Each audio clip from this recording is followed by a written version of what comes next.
Welcome, accomplices. I'm Lynda Norman, and I'm a watercolor artist in the beautiful province of British Columbia. I'm glad you're going to join me today. We're going to spend a little bit of time doing a quick exercise with circles. I love painting with things that make circles and marks, and we'll take it from there. So I was tidying up a corner in my studio the other day, and I came across a piece of paper that I had been practicing on. I should have brought it to show you, but anyway, you'll get the drift once we get going here. But what I had done was I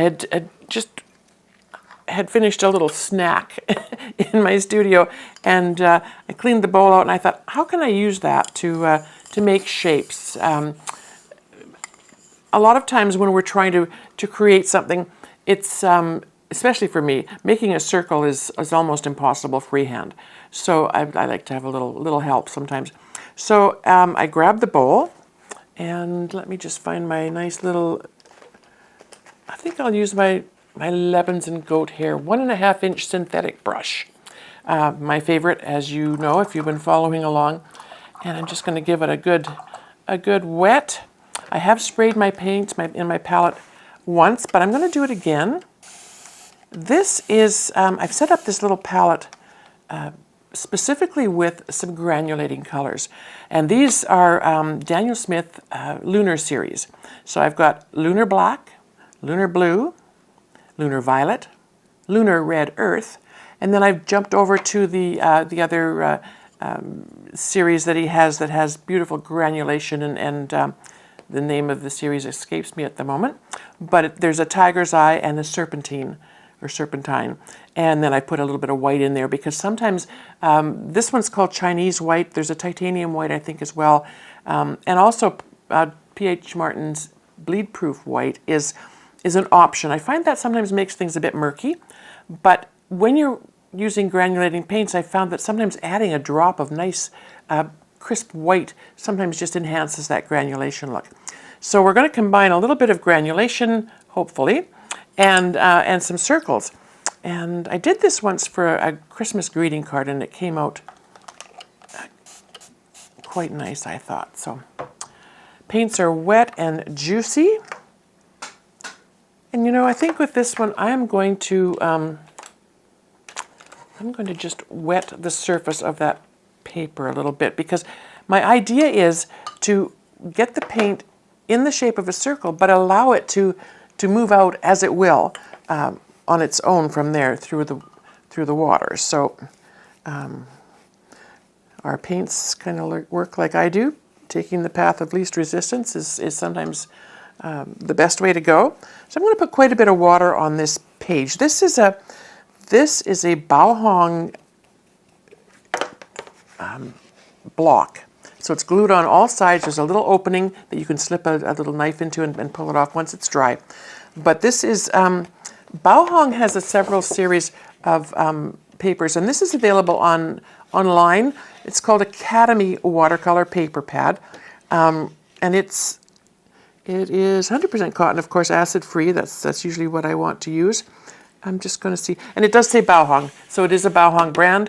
But it says Academy, and Academy tells you that it's student grade. So it's not the highest, it's not the master's series that I use for my bigger paintings. But for fun little tests and trials and smaller paintings, the Academy grade I found is quite nice.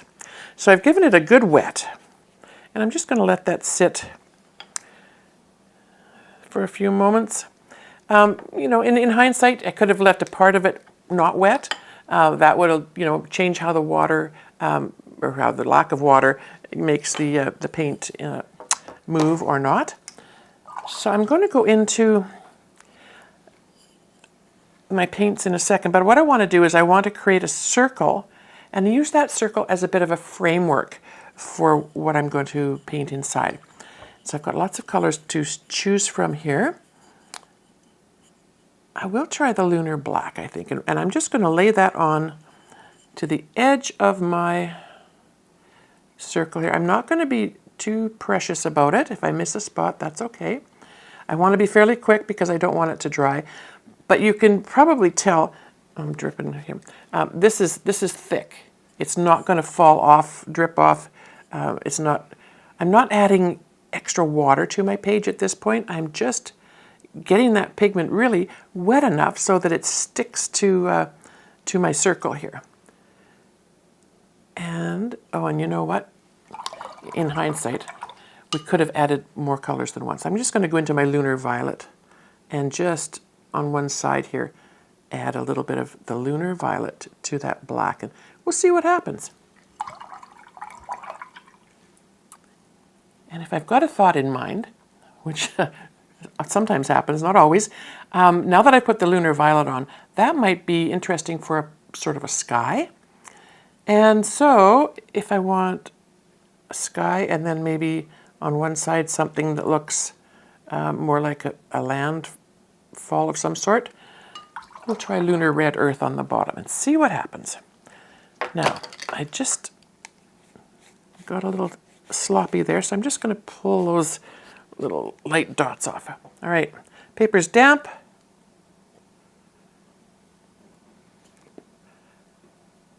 We're going to let that sit. You can already see how the granulation is moving out from the edges. We won't waste that. We'll save that for later. And it's starting to flow out. Just going to move these aside. Now I can go in with more water. And if I just give that bit of paint more options to flow by adding more water and touching the edge of that paint, and just let it play. We'll see where things end up here.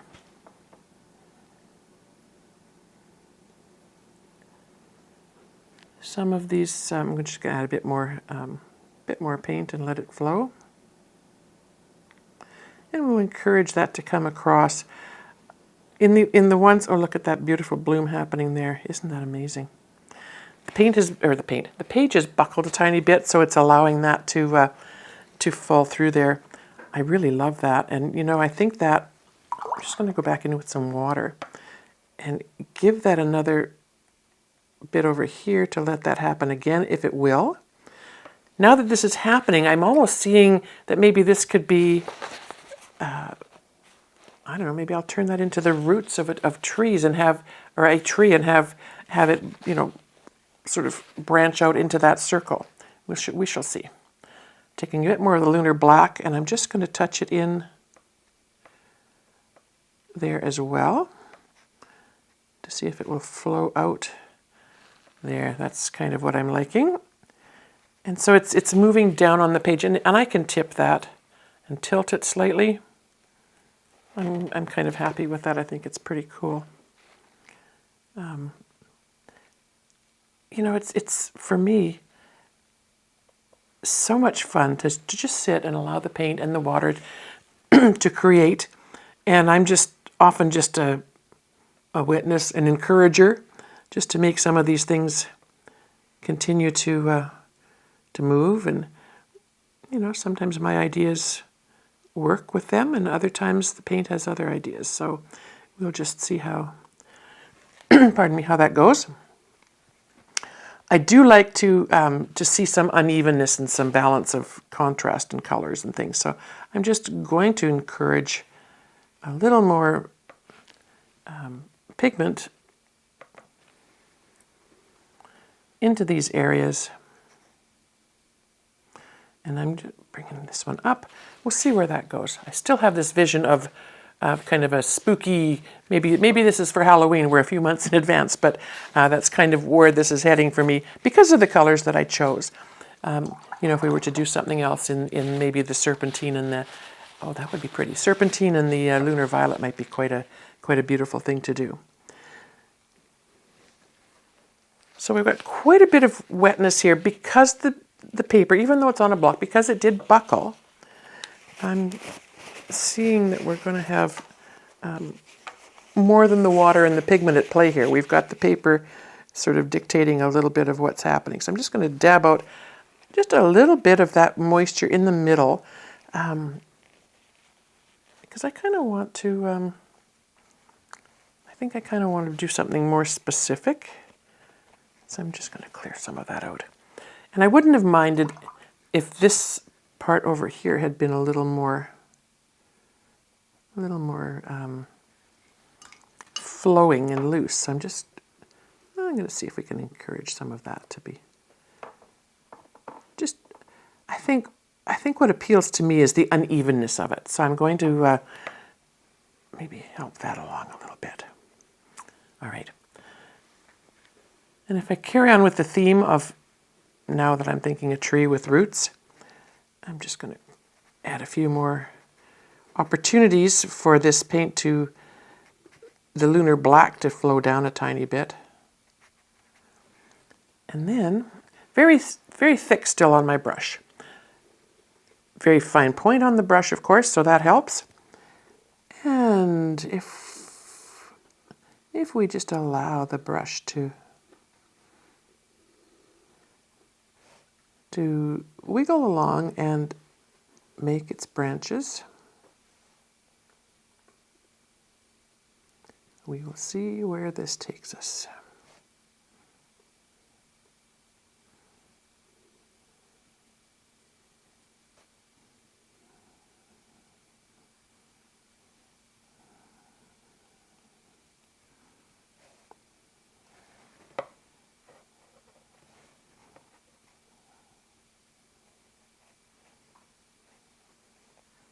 Now I had mentioned the white. I'm going to, I think I'm going to, now that I've added a bit more color here, I'm going to go in with a bit of the white and see what happens.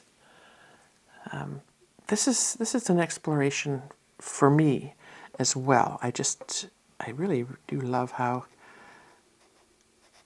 things can be discovered as we go along. And that was quite a drop. I'm going to tip that. Maybe you can see it better that way.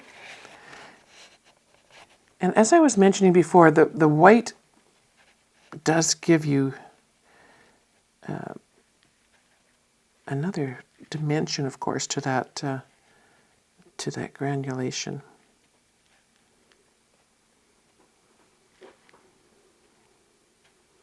And I think I'm just going to soften it up into these sides a tiny bit.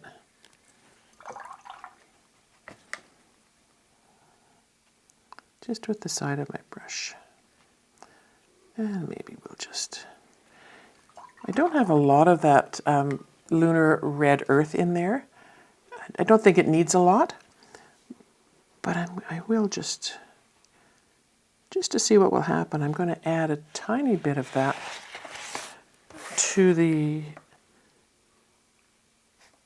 tops of some of that, where some of that white is, and it's mixing with the black now, and it's quite beautiful. And then I've got something in the background there. I made some brush marks. I'm going to have to turn that into something, I don't know what. Maybe we'll just make it look like a little bit of background trees happening. Maybe a forested hill in the background here. You can see where the lunar red earth has kind of just softened out into that paper, and it looks almost, it could almost be like a sunset or a sunrise in the background. And then if I, in between where the pigment has already moved gently into that water on the surface of the page, to give those spidery effects, we'll just add a few more specific tree shapes and leave it at that.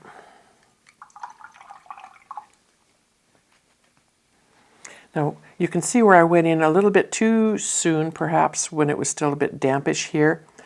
I would have liked that to have been a bit more crisp. And I think probably what I would do now, rather than trying to go in and mess around with that, I do kind of like how this has come together on the bottom. I'm going to adjust that a bit because it looks to me like it's gone a bit sideways. I like things to be perhaps a little more straight up and down. So I'm going to encourage this piece to come down straighter rather than winging out to the side there a little bit. So I can do that just by making some of these lines a tiny bit straighter, and that's exactly what I'm going to do. And that just means a bit more water, a bit more pigment, just to kind of define those spots. Again, the pigment and the water will continue to move out on their own as it dries and as things move along. So, but I do kind of love how this granulation is happening with the addition of that Chinese white on top of the lunar black and the lunar red earth. I think it's kind of a cool design here. I'm going to leave this now. I kind of see a path coming through this way, and I love that this is all kind of working its way down to the bottom of the page.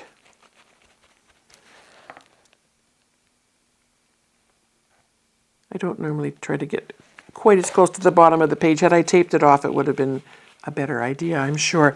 But this way, you know, I've got some wood cradles. You can see that would be a good size to glue that onto the top afterwards, or put it into a frame perhaps. But I think what I'll do is I'll let this one dry, and maybe later tonight when I'm sitting quietly, I might take one of my micron pens and just maybe define a few of these branches a tiny bit more. I love that there's, you know, this mistiness in the background here. If I use the side of my brush, and it's just damp, not dripping wet, and I can encourage a little bit of that. I don't want to touch this right now because I love what that's done on its own with the addition of maybe, you know, a few little brush strokes from me. But I would love to just let this play on its own and see where it goes. So in the end, we'll put a photo up of the pen work. Again, just a simple micron pen once it's dry. And the paper it's not extra rough, but it's, you know, using a micron pen on cold pressed watercolor paper, sometimes it's hard on the nib. So I'm going to go in gently, and I'm just going to indicate some maybe more defined branches in some of this area here.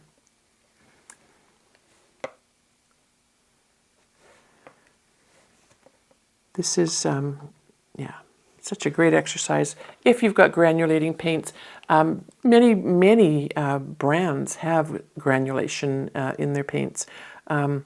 I use Daniel Smith, as you know, and their granulating paints are magnificent. There's Schminke, I think M. Graham has some. Our local Western Canadian company, Opus, has a new line of, or new colors coming out, and their paints are light fast and granulating as well. So there's lots of options, and if you're looking for paints, you can just look on the tube, research the company, and find out if they do have any granulation. If they don't, and you like the colors, you can get granulation medium. This one's by Winsor Newton. There's probably other manufacturers as well, and you can mix this in your water. It probably would dilute it quite a bit, more than you'd want. Or you can add it right to your page. And just give you a quick example here. I don't ever want to dip a brush into my bottle of product. So I'm just going to put a tiny bit in there and load the brush. And let's just set it in there and see what happens.